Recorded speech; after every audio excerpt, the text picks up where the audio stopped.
Hi. How are you? Heh. Blukac Endless Processor. Let's do the thing. So here it is. It's in the middle. Um, quick kind of breakdown of this thing. So here's the deal. First of all, you've got two channels. You've got an in and an out for each channel. Okay. Each channel has 5 layers. Right. You don't have a lot of control over those layers, whether they play or not. They all play. Okay. It's just a matter of how do I stack up notes. So, for example, if you wanted to make a harmony, you wanted to make a chord or something like that, then you could easily do that, okay, by using the 5 layers. So its function, its whole purpose is basically to freeze the harmonics of a particular signal, okay? I'm going to take this left side here, and I'm going to put it into the Zagreb filter. Just because it's a nice, I'd say basic, but it has options. Is a good way to think of it. And then, yeah, crank up my volume and kind of just get everything sort of ready to go here.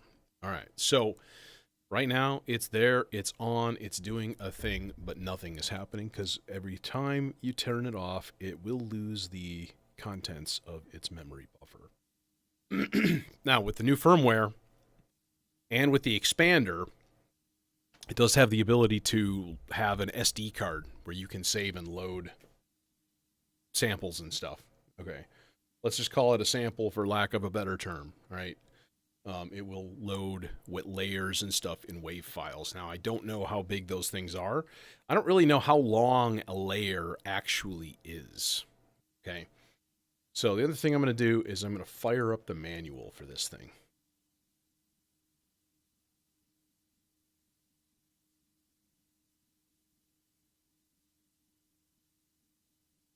Because I think that's a good idea.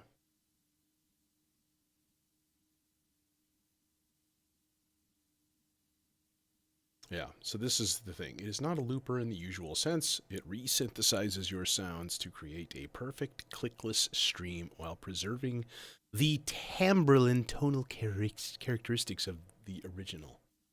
Very, very true. 16 HP. It's a little thirsty. 125 milliamps, 12 volts, but that's not bad. So,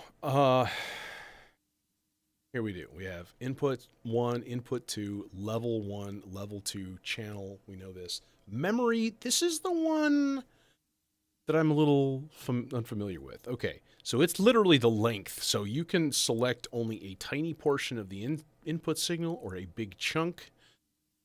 Okay, so that makes a lot of sense. For example, let's say I'm going to take a nice analog oscillator here, and I'm just going to throw in like a, well, let's get a clock on first. 110 BPM. Sure, why not? Okay. So I'm going to put a C major 7th chord in here. All right. So right now, if I just plug it directly into the mixer, throw a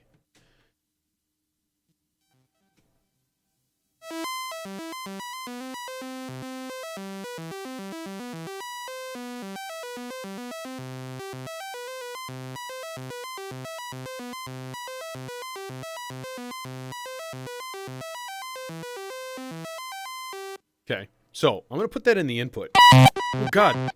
Jesus Lord.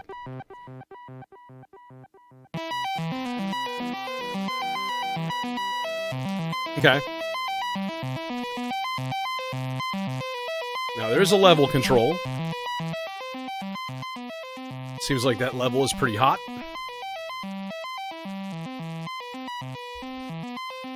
Okay, now, in order to capture something, we have to push this yellow button. This is the memorize button. I'm going to crank the memory up all the way.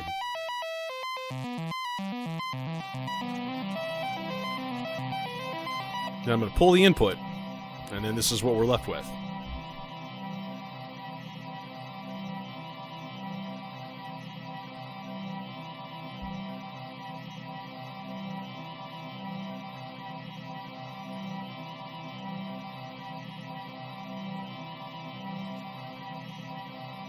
Let's give it a little reverb.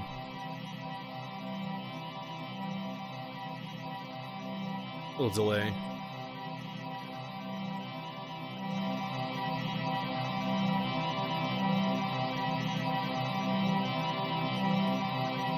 Okay, now, essentially, that's it, right? That's what it does. But see, here's the thing. You've got 5 layers, and I will say the newly sustained sound to fade in. Okay. 10 milliseconds up to 5 seconds. Okay, that's really cool. So there's something I wanted to try with this later on. So let's crank those things up all the way. Okay, so now we can put this into layer 2, and the light blinks a tiny little bit. So what if we turned up our note range on the sequence?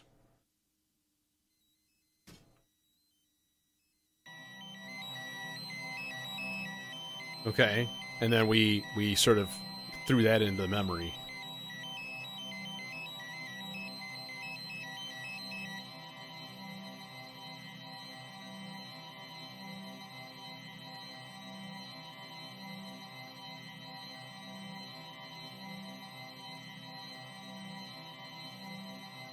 So, you know, interesting. Hey, Jethro. Oh, that's super lame, dude. I know. I'm running on like whatever internet is here, our local cable company, and I'm always like, well, it's happened. It's happened a couple of times where the internet's gone down during a stream.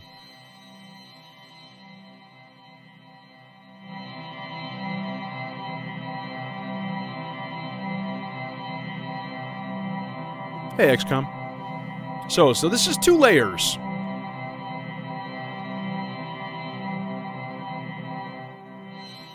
So let's make another stack, but super duper low. So, memory 3.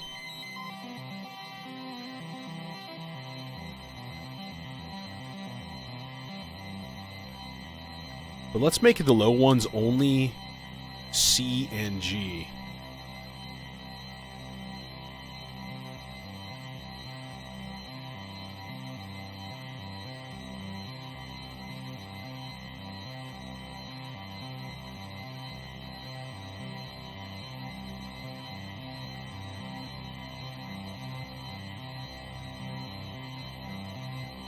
Hey, Alkali. That's an interesting idea. That's actually really cool.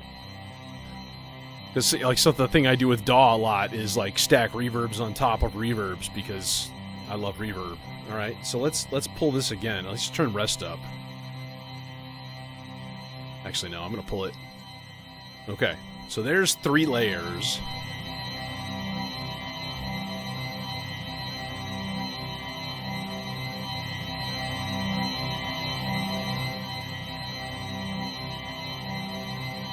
And it's filtered. So when we take the filter,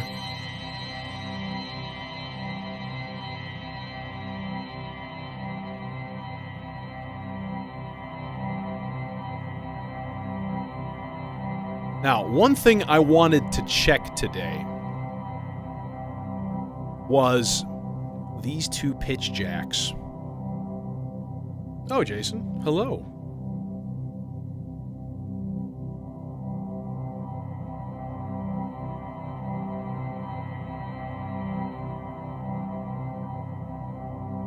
Okay, so the pitch knobs.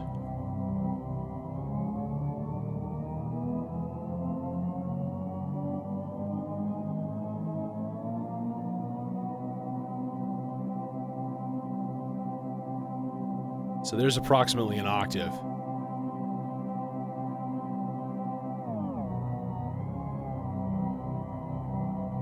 Okay, so it'll go up an octave or down to nothingness.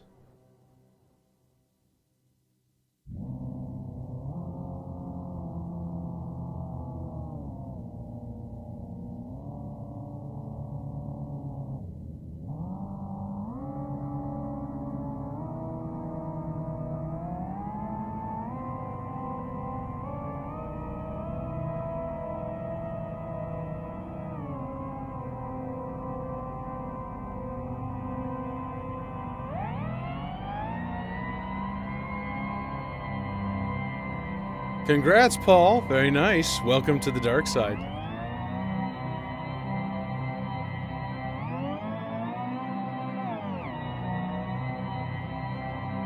So it's interesting. The pitch knob goes down infinitely to the point where it stops, right? The pitch up only goes up an octave. What's interesting is when you can, like, get it stupidly low.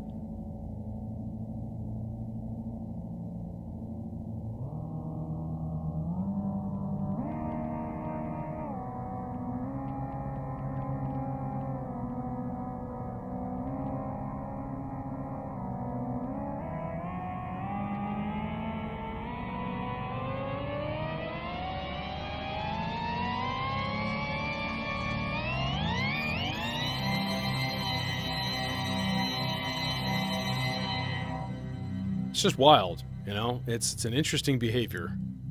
Now, it does have a volume on each channel. It's a nice linear VCA. No, the ensemble oscillator is no longer here. This is a straight sine wave coming out of the .vco. Melodicer playing arpeggios. Just simple, just you know.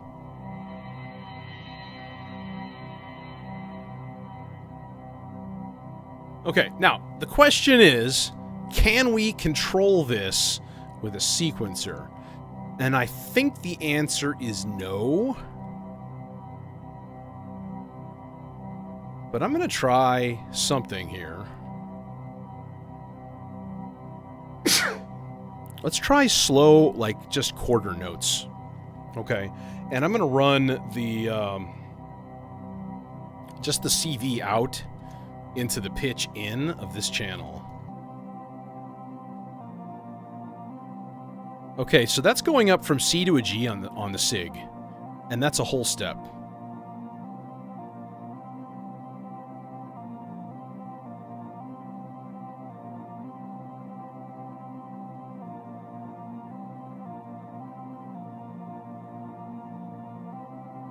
Now, if we change octaves, we add octaves, how does that happen?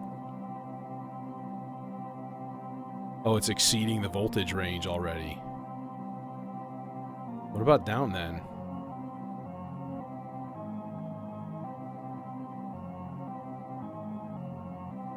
Okay, now what about a whole tone scale?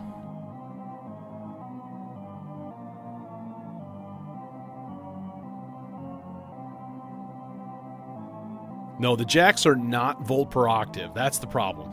Yeah, the jacks are linear. Okay, and so volt per octave is logarithmic because every octave they go up, the voltage, like, you know, goes up quite a bit more. So we would have to do like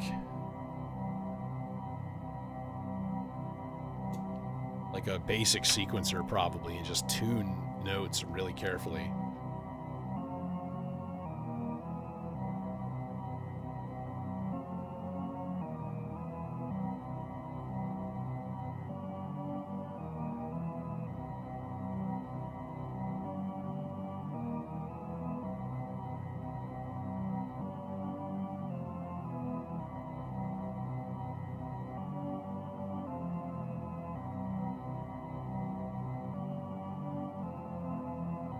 There's a 154.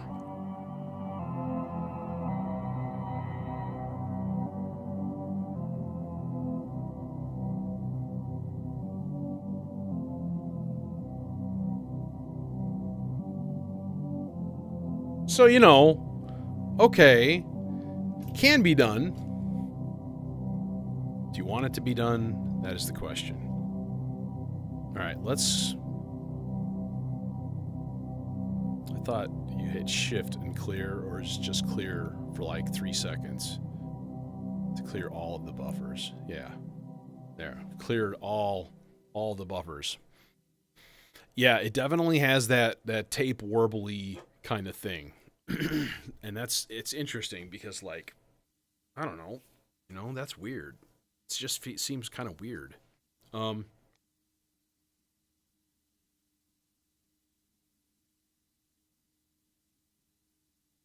Now let's do something. Let's do something kind of cool. Let's put this into the cloud terrarium. All right, and then instead of that guy, and the cloud terrarium is nicely stereo. You literally will have different waveforms on each output. Okay.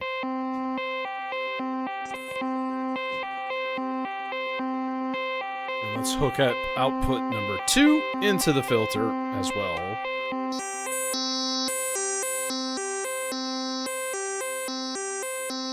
Okay, so you can hear left and right are very, very different.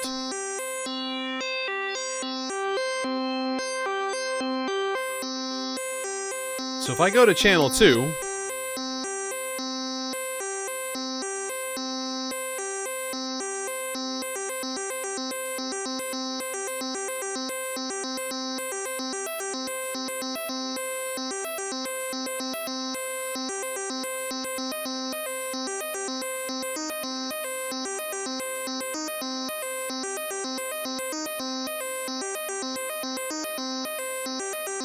and we'll memorize that.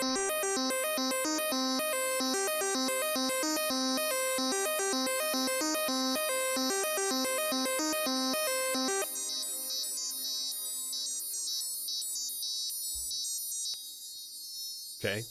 Now, the thing is, I only was on channel 2.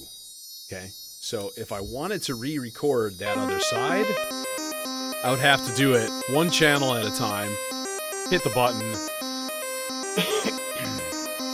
do the thing, right? So now we have left and right.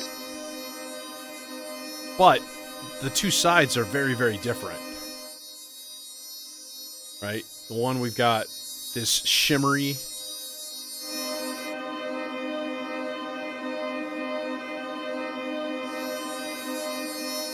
So really, really different tone.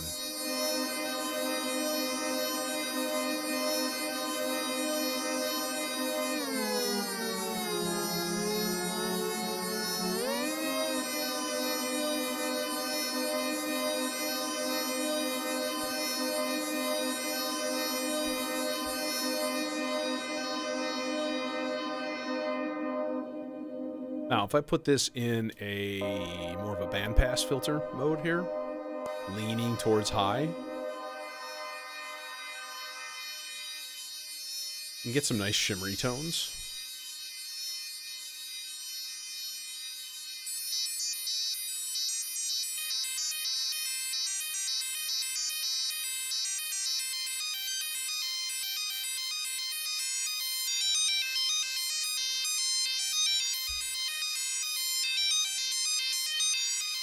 I'm going to vary this while I'm capturing channel 2.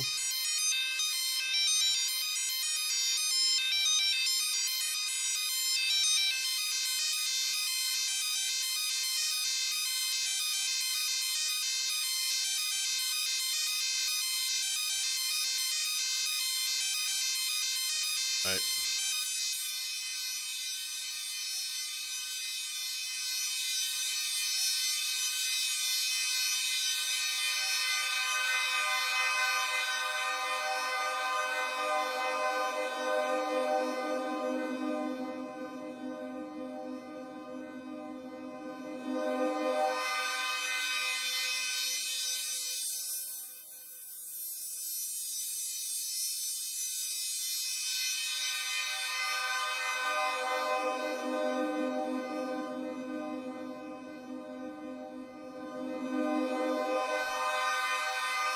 Add a little resonance.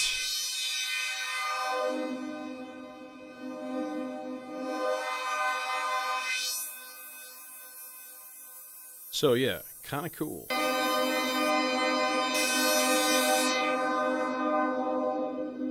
But ultimately static. You know what I mean? It's not moving. It's not doing interesting stuff. It's just a sound. So, a good pad kind of background sound. My question, though, is there's got to be a way to control this. Let's put this on C chromatic scale. Bring this all down to like a low C. And we'll put this on a slower rate here. Half note? Yeah, let's go whole note.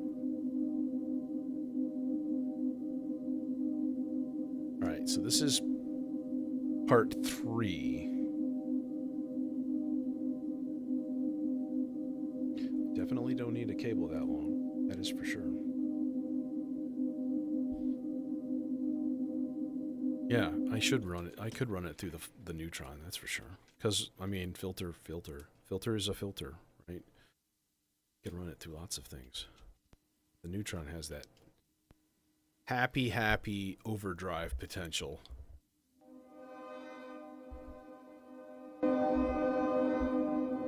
Give it some chonk.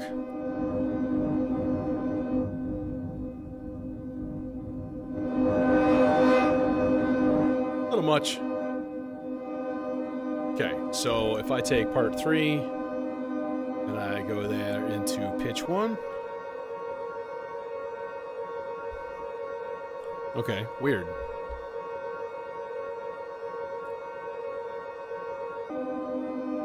And let's do a split here.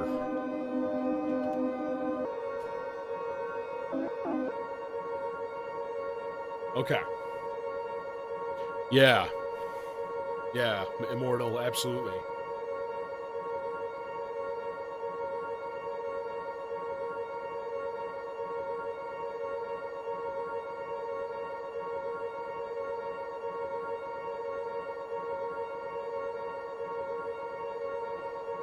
See, the thing is, though, I could run velocity instead of volt per octave.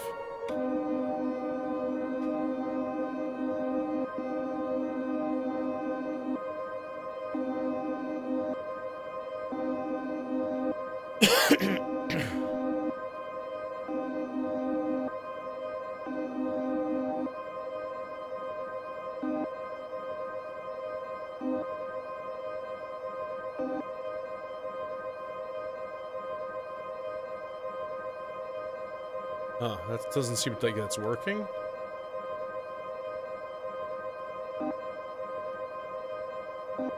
Huh, okay, so good to know. Velocity ain't gonna work because it's doing weird stuff. So C3, I'm betting, yeah, C3 is bass tuning. Okay, I'm gonna go up by whole steps and see what happens. That's a little more of a half step. Half step. Half step. Okay. Can we go down?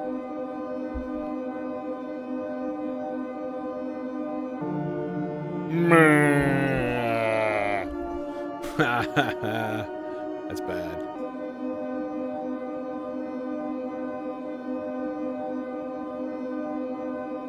Okay, so the equation seems like it is whole steps equals half steps. So if I wanted this to go down up to like, let's say an E minor, it's playing a C minor right now. If I wanted it to go up to an E minor, it'd be like 1, 2, 3, 4 whole steps, which would be D, E, F sharp, G sharp. So if I put this on G sharp or A flat for a couple. Okay, and then if we wanted it up to G, that's 7 half steps, which means 14 half steps up. So that would be up to like a D4? D4? And then back. So let's try it here. Theoretically, E...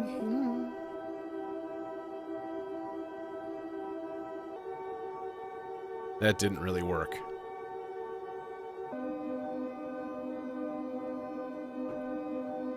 Let's try an A. That's more of an F minor.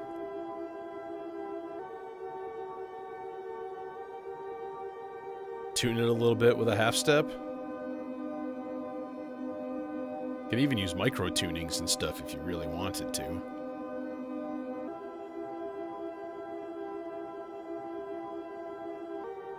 Too high. Okay. But then, obviously, we also have a...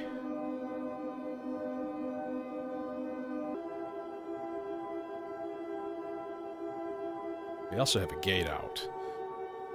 I do wish that some of these controls were duplicated or were normalized. You know? Like these two would be a great one. So this is an envelope going into the...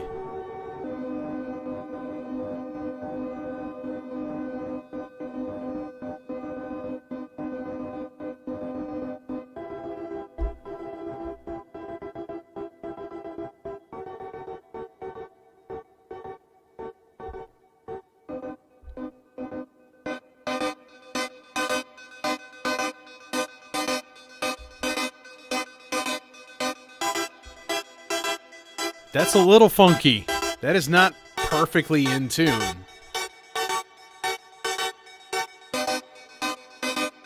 So yeah, when I initially got this, I was like, you know what would be a big fan of this module is going to be the Aurora. Because...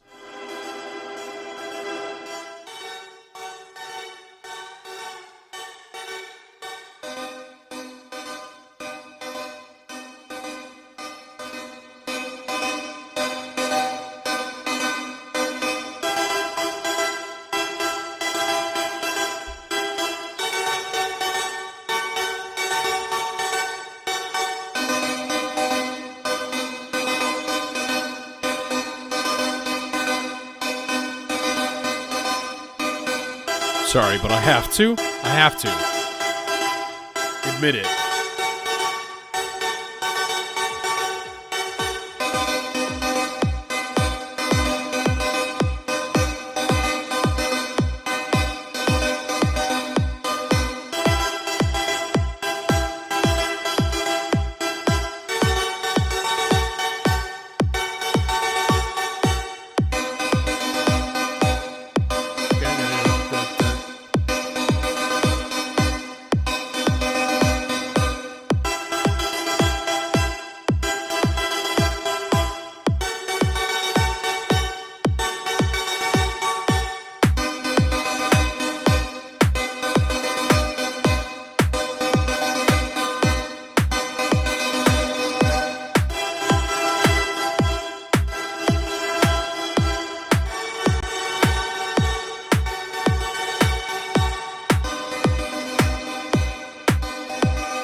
Okay, so possible to use pitch. It takes a lot of finagling. That's the technical term for it. Finagling. Look it up. I don't lie about these things ever. Why would I? I speak only the truth in all things. Yep. Prove me wrong, students. Prove me wrong. Okay, no. All right, so now we also have a microphone. And I have the microphone in the R-bar, and that feels like that's just ripe for abuse and weirdness. And so, you know, we should take advantage. So, as long as I've got it here with two outputs, this is two outputs to, like, each channel, right? So then I can just clear... 3 seconds of clearing. Boom. I should be completely emptied out here. Hey! Hey!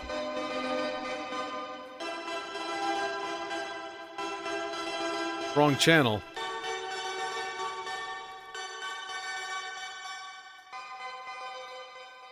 Yup. Takes a little bit to fade out.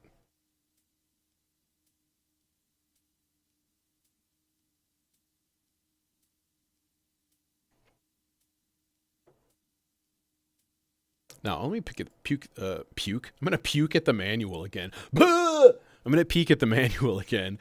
And here, alternative modes. That's the thing. So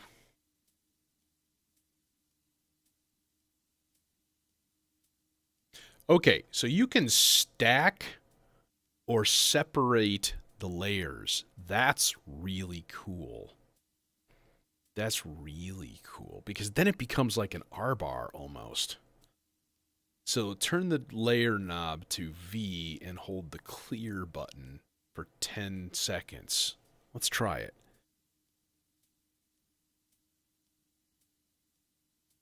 LED will blink several times.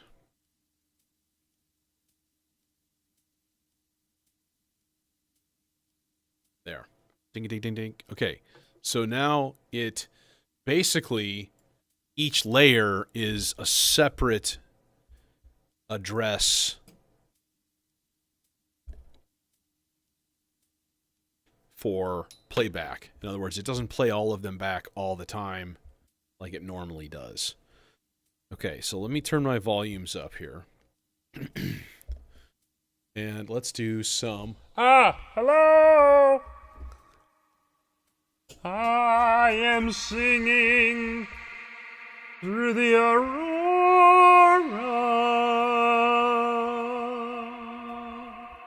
Everyone's voice sounds good going through the aurora.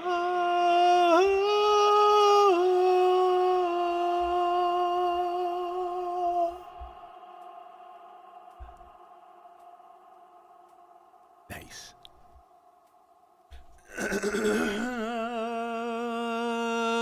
Here's channel 1.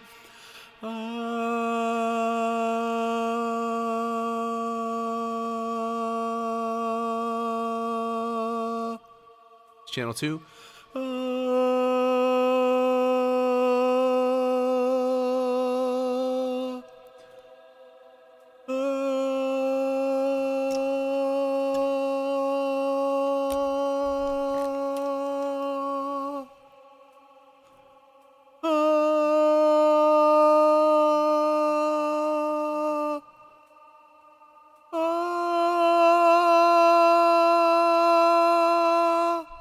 Okay, there.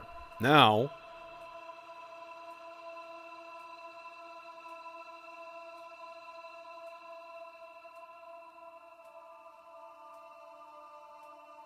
oh, just a quick A minor scale.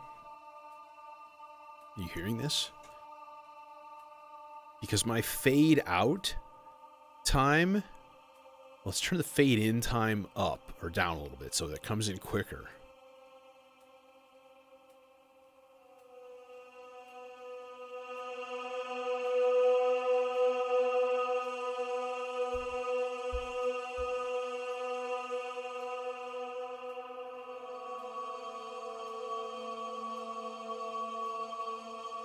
Feeling me? So now we can sequence that naturally. Let's get a full mono to stereo signal here.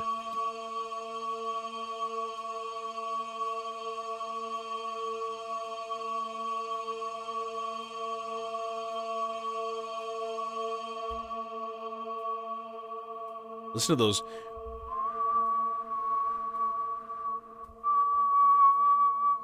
high harmonics in there. That's like a major third.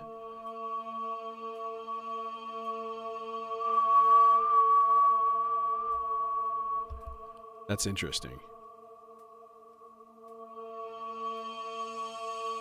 Let's get a different filter. Might have a different profile, you know.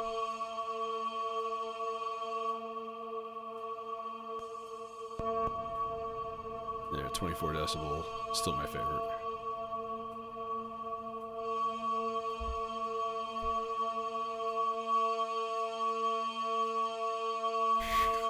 It's interesting. It's like all I can hear now.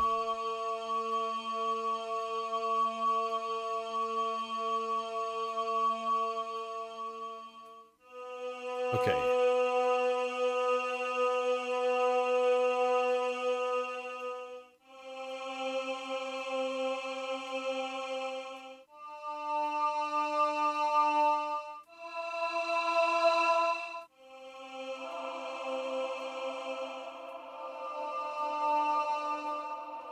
Yes.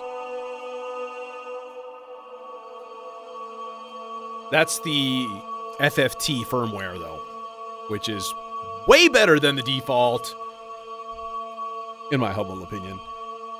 I was disappointed with the Aurora when I first got it. I'm looking for a supermassive in a module, and it gets close to it in a way, but only with that alternate firmware.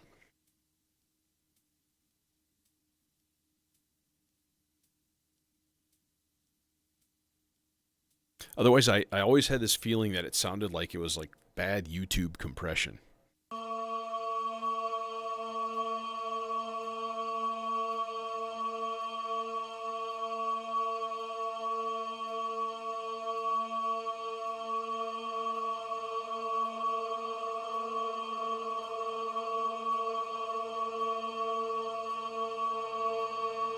But man, that is a really strong high harmonic in there.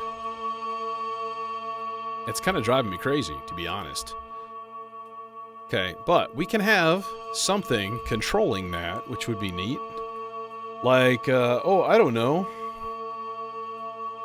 How about a really slow bipolar random?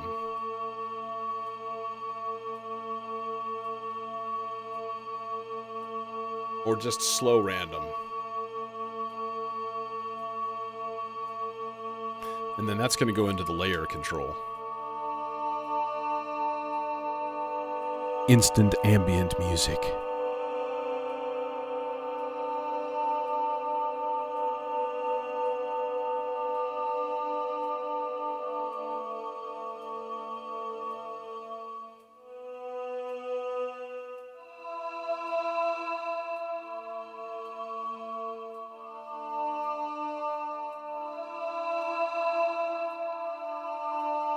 Okay, now hang on.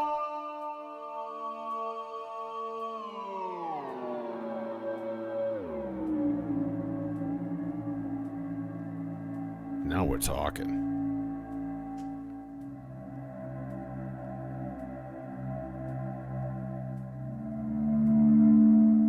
I've turned myself into a cello. Excellent!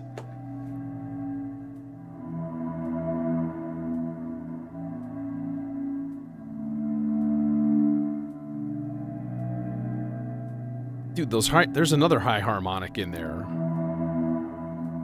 And I think it's the third layer.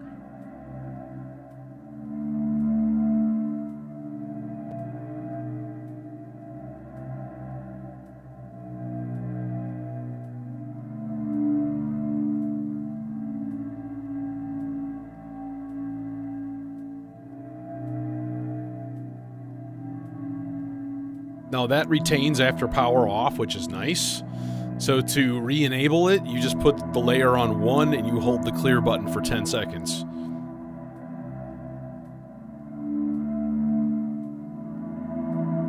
You can repurpose the clear trigger input as a gate to select the channel via CV. Nice.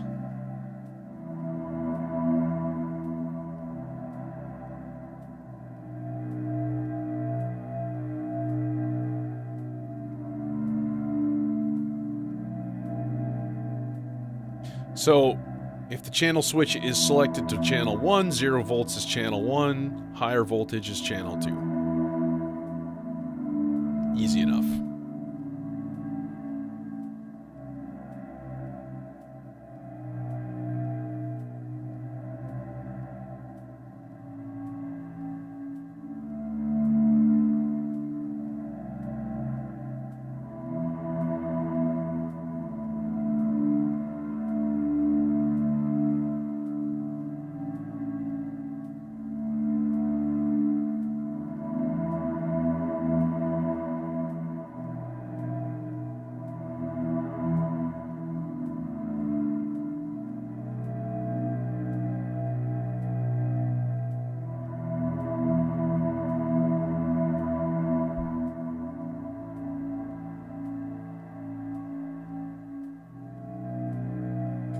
Now, it seems to me that I don't want to hear channel 1 right now. I want to hear channel 2. So let's set up another one of those.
So nothing actually recorded because the layer was flipping all over the place. So I am going to clear all of those guys.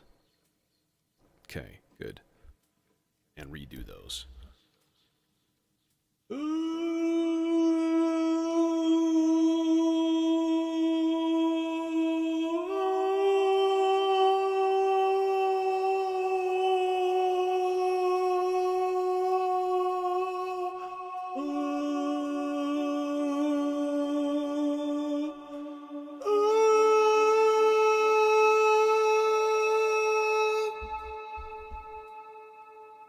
Wait, did that last one take?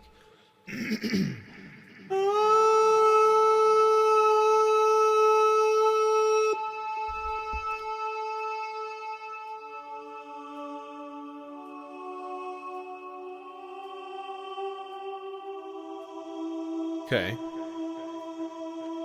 Now, let's try this trick here. Same thing. This for 10 seconds. Should go flicker, flicker, flicker. Flicker, flicker, flicker. Okay. So now, in theory,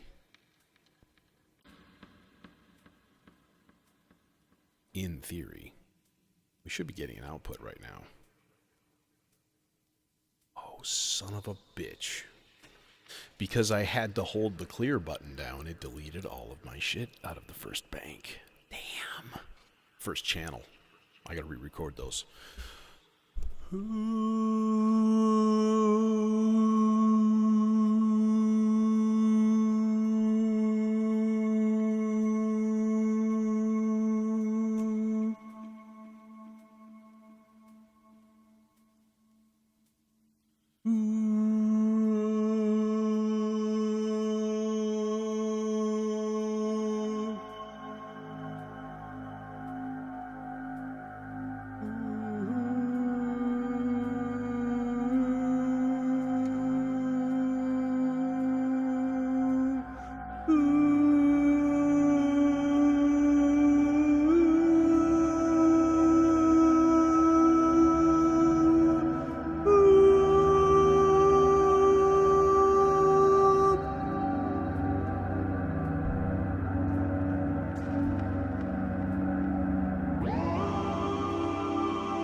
Okay, now, we should be able to flip channels now. And let's do something simple like, well, we'll just send it an LFO.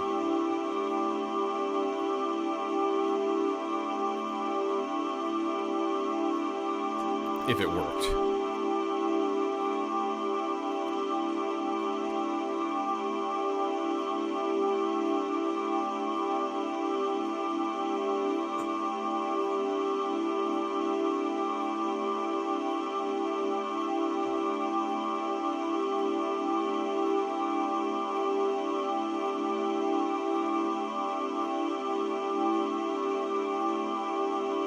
It's not working.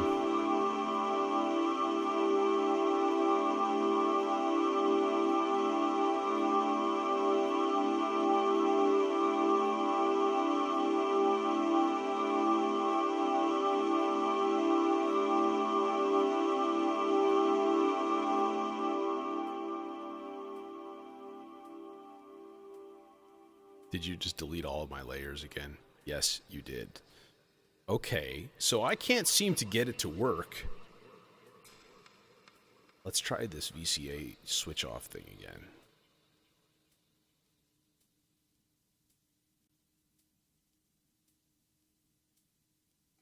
Okay, ding. All right, so that's channel selector via clear input.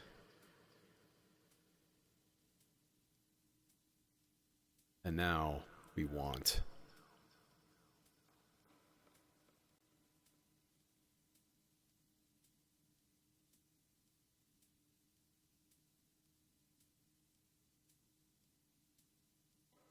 separate layers. And now I have to re-record those again. Damn it.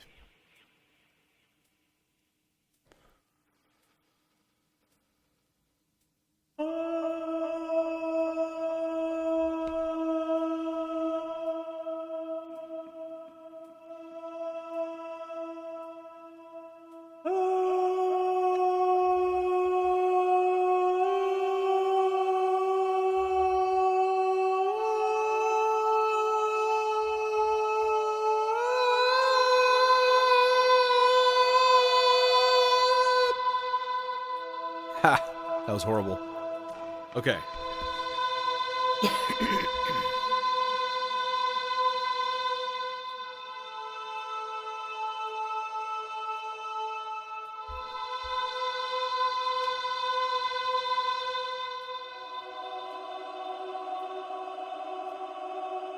That's all of my notes.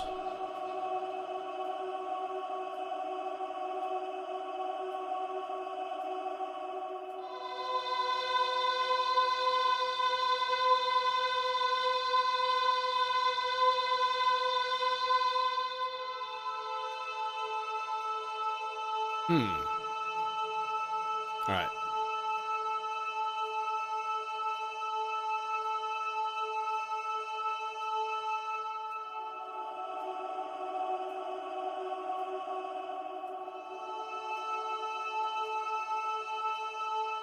Okay, what it sounds like it's doing to me is it's actually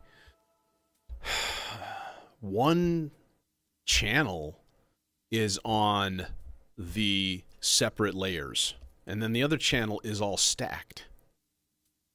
And I don't really get why. I think in the process of switching this, it sounds like it's working because it is switching from channel to channel when it receives a signal, when it gets a high voltage from this LFO. It is definitely switching from channel to channel. But I think what's happening is when you put it in that mode, you just hold the button for, X amount of seconds for both of those things. I think it triggered both of them. And maybe because it was getting voltage from the layer control. That could very well be. Okay, so I want to make sure that this is sort of like re-triggered or re-enabled. Okay, and then let's do this a little bit different. I'm going to start out here on number 2, channel 2.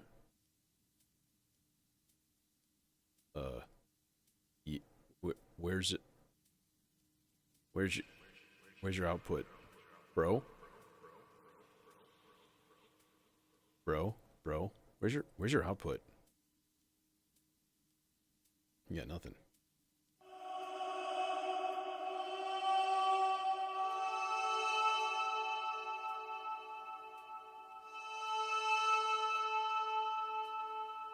Oh, it only recorded like a couple of those. What?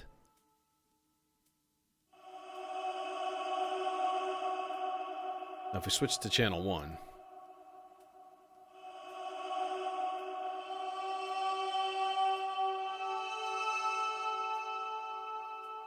What?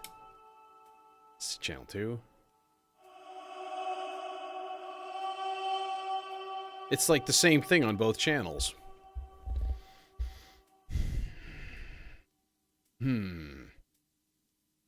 Okay. This is frustrating. All right, let's completely clear everything on both channels. Start this fresh. And we're going to see what we can do. But I'm going to stick an oscillator in the other side.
So that's channel 1. Now, channel 2. Let me pull this output for a second. Channel 2. We'll do the vocal stuff like I was doing before. It's not going to be very loud. I'm going to turn the level up here.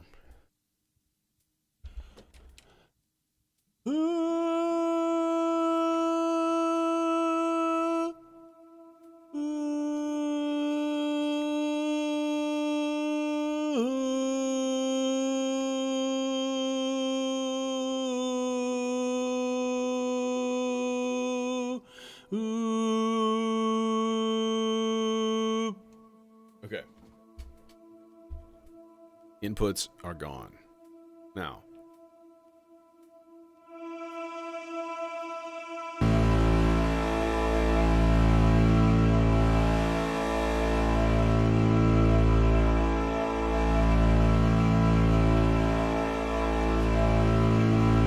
But if we throw that LFO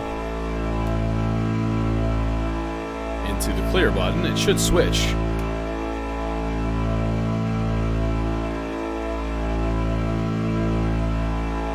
Theoretically.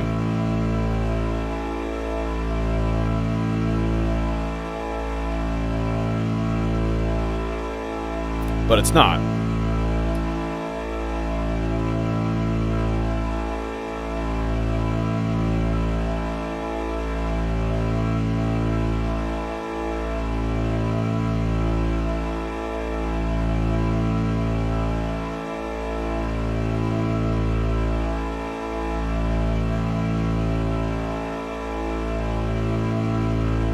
Oh, I know why. Here's why. It's not going to work the way I think it is because it's always putting out sound from both channels. It's always putting out sound from both channels. So switching from channel 1 to channel 2 doesn't change your output at all. It only changes the input, like what you're recording to. So you could set this thing up as like an auto recording looper, almost use it as an effect. Instead of, you know, putting things in and letting it sit. So this is kind of pointless, to be completely honest. Switching channels, unless you're trying to throw a sequencer into this. Yeah, well, it's not a summed output. It's individual outputs for each channel. But they're always putting out. They're always outputting, right? All the time. So if I pull, here's the second channel, here's the first channel. But they're always going to be together.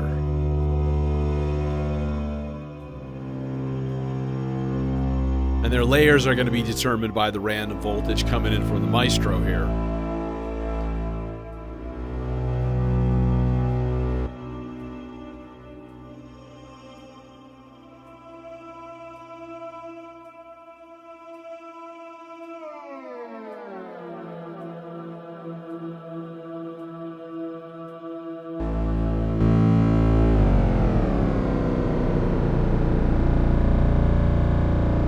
Yeah.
Nasty.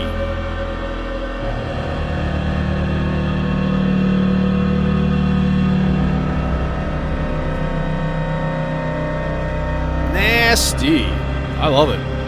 That's neat.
So yeah, interesting possibilities, right? It's neat. I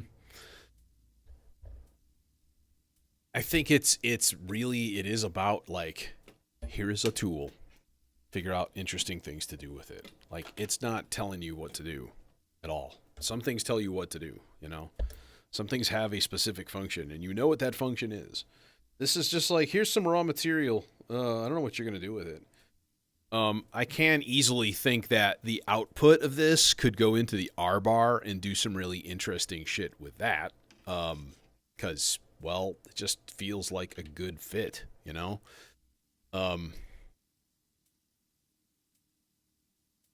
Which would be easy enough to do real quick. Let's unhook all of this guff. Temporarily, at least. Who this? This is this. All of them guys.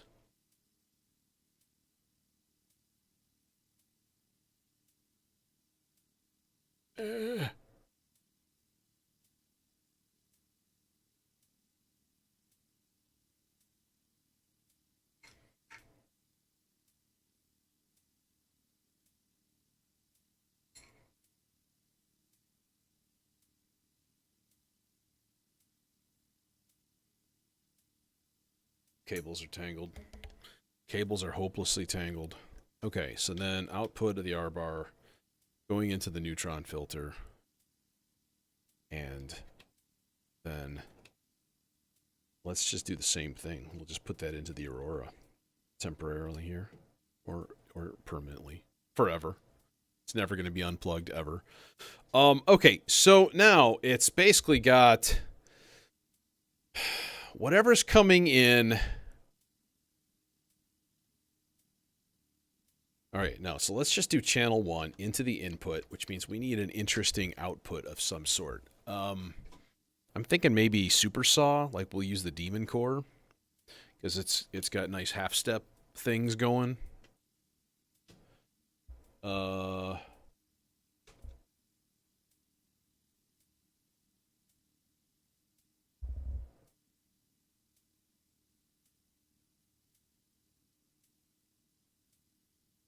It is doing a thing. Oh, that's right. I turned the filter down.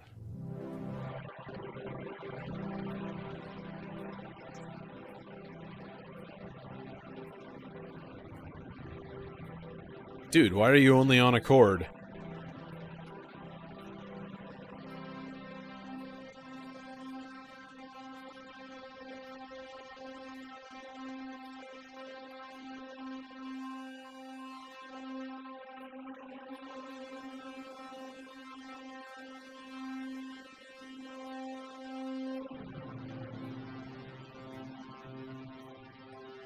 So, first of all, we're going to memorize that.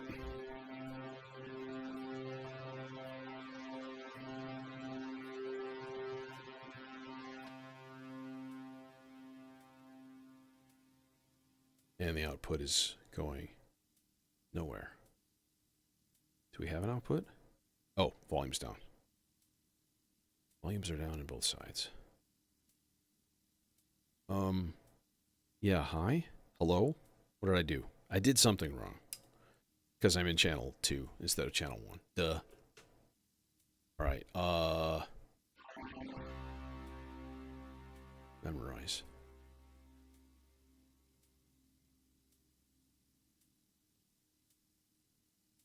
Freaking layer control.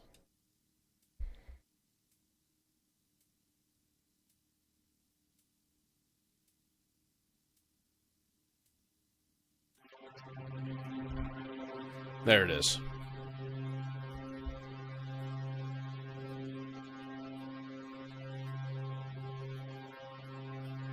And then we capture that into the R bar, and we have like a whole new wavetable, basically.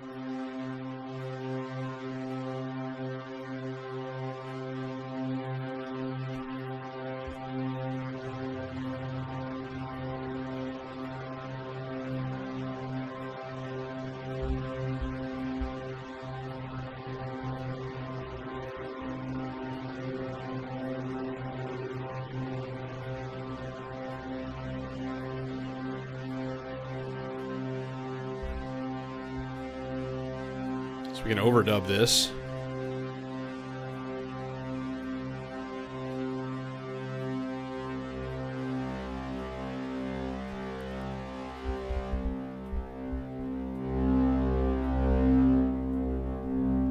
And then if we...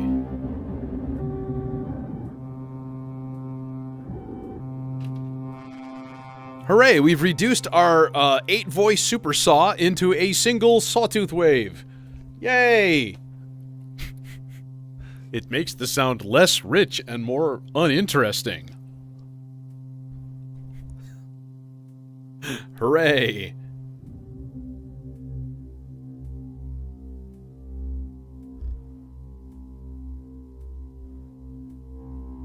Well, as per the norm, it always needs some movement.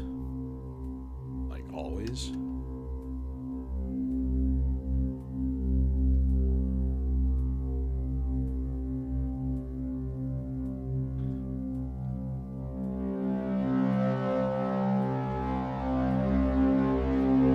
Put a little bit of pitch variation on it. You get that stereo detune.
Overdub.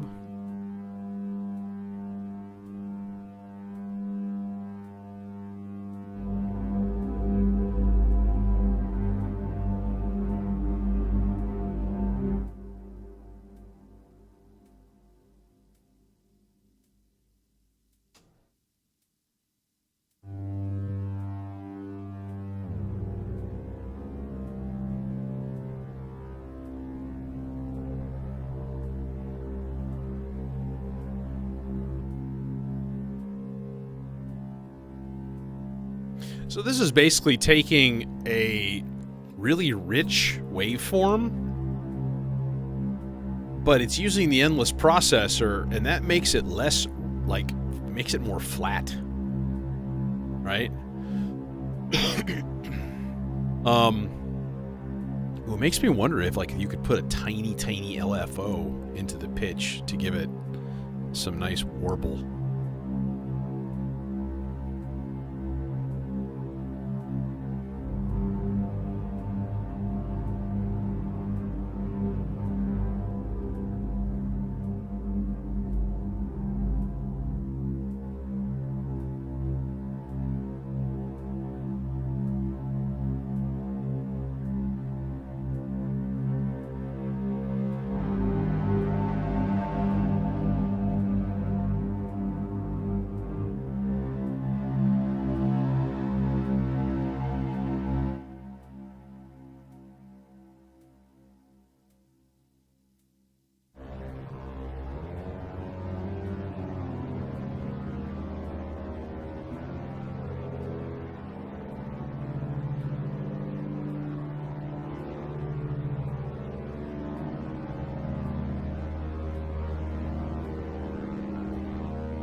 Okay, there.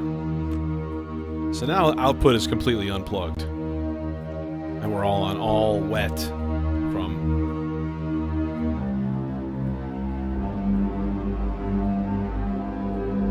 There's a G in that first one that's out of tune. It's actually like a G sharp.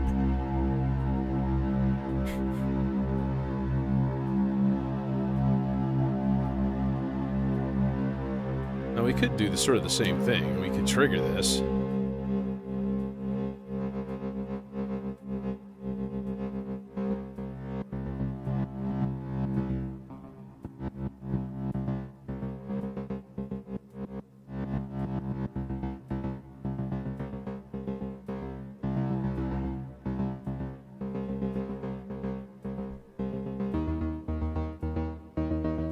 And it does stereo panning automatically. But I think it'd be better to not trigger it, to actually just kind of do a...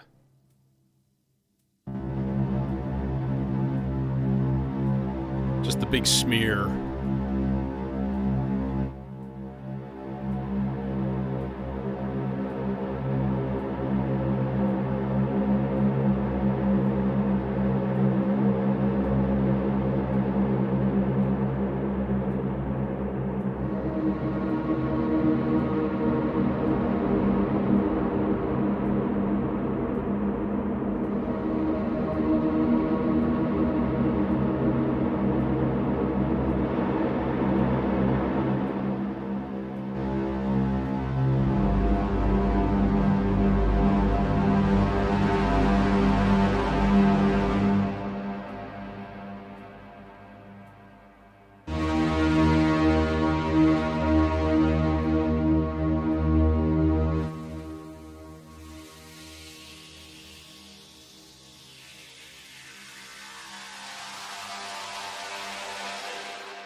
Hey.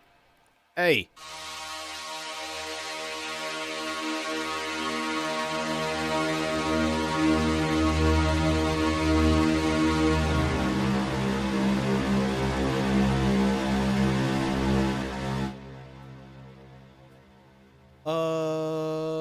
Who's got a good band pass for us? I think the Dopefer would be good. Seems like that would be a good one to use.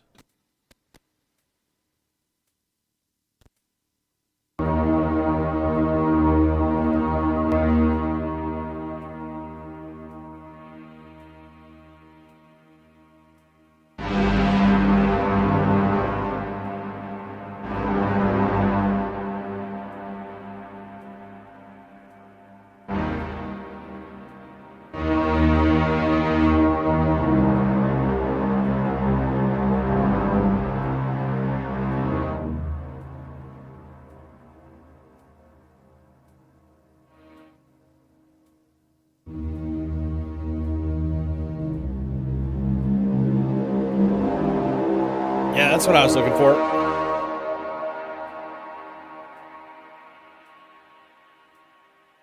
Bruv.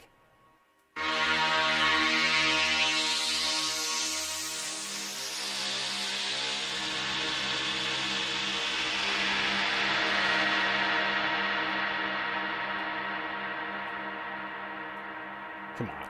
Come on. Just go back.